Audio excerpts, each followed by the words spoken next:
Ancient Rome is the most significant period of ancient history when it comes to shaping the modern world.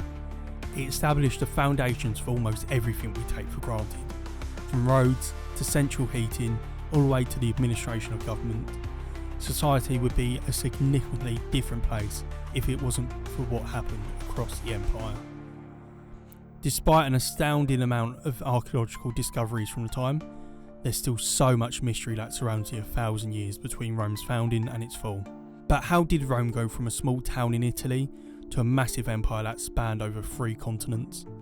The most mysterious part is the early days of Rome, the days before an empire or even a republic. The Roman kingdom is said to have been ruled by 7 kings, of which we know surprisingly little about. Today on the rise and fall of ancient Rome, we will look at the very first king and the story of how he founded Rome. And it's exactly that, a story. Despite being a myth, the tale of Romulus and Remus has an immense impact on the entirety of Rome's history. Today, the image of the twin two babies suckling on the she-wolf is world renowned and can be seen across the city. Even AS Roma's club badge depicts it. However, for Romans of the time, it represented so much more. It is a story that laid the foundations for the importance of law, religion and expansion in Rome. While we may never know how much, if any, of the myth is factual, there's certainly some truths that we can extract from it.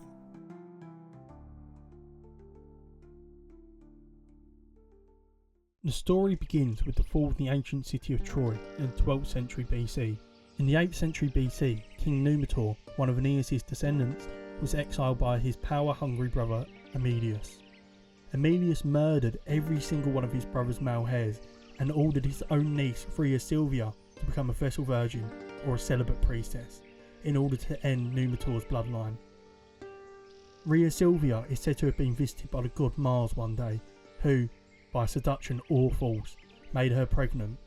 She went on to give birth to twin boys, Romulus and Remus. Emilius was enraged when he heard about the children. As a result, he had the mother killed and demanded that the 2 boys be drowned in the Tiber River. The gruesome task was delegated to a servant. However, his servant's morals prevented him from doing so. He instead placed the babies in a basket, put the basket in the river, and prayed that the gods would do the right thing. Miraculously, both boys survived and they came ashore at the bottom of the Palatine Hill near the Ficus Ruminalis, a sacred fig tree. The infants were discovered in this basket by a she-wolf, or lupa in Latin. While she could have easily eaten the crying twins, she instead let them suck on her teats and brought them back to health. After a while they were found by a shepherd called Faustulus, who raised them both along with his wife, Acca Laurentia. Romulus and Remus grew into strong men, leading a group of shepherds. They dealt with thieves and wild animals by themselves, protecting their fellow farmers from harm. It wasn't until Romulus attempted to save Remus from capture following a dispute that they learnt their true identity. Remus had been brought to their grandfather Numitor. They then worked together to overthrow Emilius as king of Alba Longa and place Numitor back in power. Both Romulus and Remus decided they didn't want to stay in Alba Longa though. Instead, they wanted to create their own city near where they were rescued as infants, but they did have massive disagreements. Romulus wanted to start the settlement on Palatine Hill, while Remus preferred Aventine Hill. In order to decide which one they should go with, they agreed to observe augury, the Roman ritual of watching skies for signs from the gods.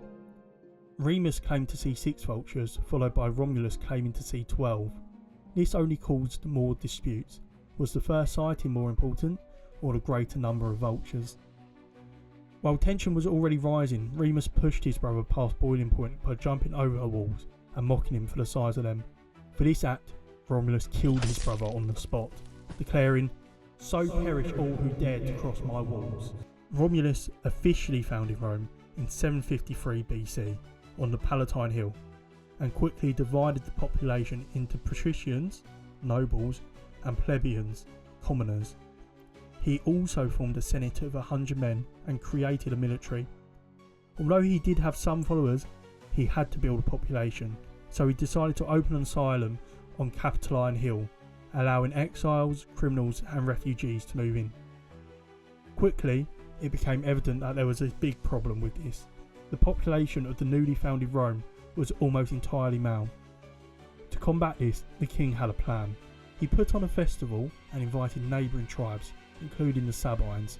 Romulus made sure the men of the other tribes were drunk, killed them, then had his Roman men kidnap the Sabine women, rape them and force them to be their wives. A war quickly broke out between the two, with it only ending when the Sabine women stood between their new husbands and their family members.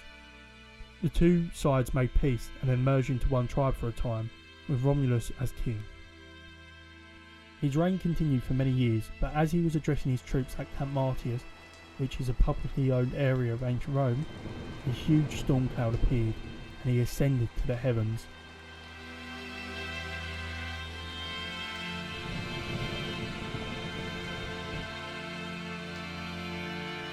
Given the fact that this is quite clearly a myth, there is countless variations to the story.